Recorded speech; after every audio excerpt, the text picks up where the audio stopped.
सोलापूरच्या अकलूज येथून एक मोठी बातमी समोर येत आहे। अकलूज येथील सराईत 13 गुन्हेगारांविरुद्ध मोक्का कायद्यान्वये कारवाई करण्यात आली आहे।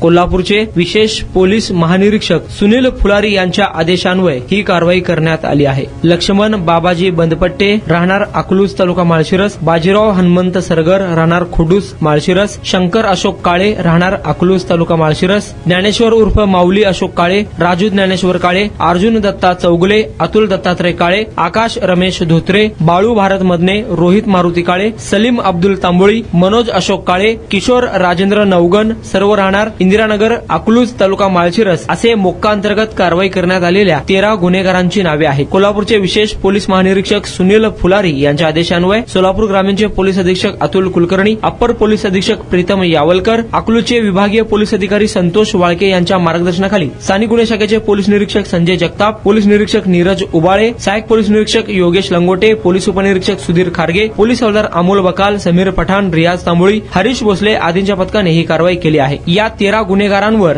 गंभीर गुन्हे दाखल आहेत। रेकॉर्डवरचे हे गुन्हेगार असून त्यांची एक टोळी सक्रिय आहे। माळशिरस तालुक्यात संघटितरित्या गुन्हे करून समाजामध्ये दहशत पसरवणे, सातत्याने घातक शस्त्राचा वापर करून खुनाचा प्रयत्न करणे, दुखापत पोहोचवणे, जबरीने मालमत्ता चोरी करणे, गैरकायद्याची मंडळी जमून दंगा करणे, शिवीगाळ दमदाटी करणे, जीवे ठार मारण्याची धमकी देणे असे विविध गंभीर गुन्हे या 13 गुन्हेगारांवर आहेत। यापूर्वी देखील या गुन्हेगारांवर कारवाई करण्यात आली होती, तरी देखील त्यांच्या वर्तनात कोणताच सुधारणा होत नसल्याचे कारणावरून मोक्का अंतर्गत कारवाईचा प्रस्ताव अकलूज पोलीस ठाण्याकडून सादर करण्यात आला होता। या प्रस्तावाची छाननी करण्यात आली आणि विशेष पोलीस महानिरीक्षक कोल्हापूर यांनी पोलीस अधीक्षक अतुल कुलकर्णी यांना मोक्का अंतर्गत कारवाईचे आदेश दिले होते। अकलूज येथील सराईत 13 गुन्हेगारांविरुद्ध मोक्का अंतर्गत झालेल्या कारवाईने गुन्हेगार क्षेत्रात खळबळ उडाली आहे, तर दुसरीकडे सोलापूर ग्रामीण पोलिसांच्या धाडसी कारवाईचे कौतुक होत आहे।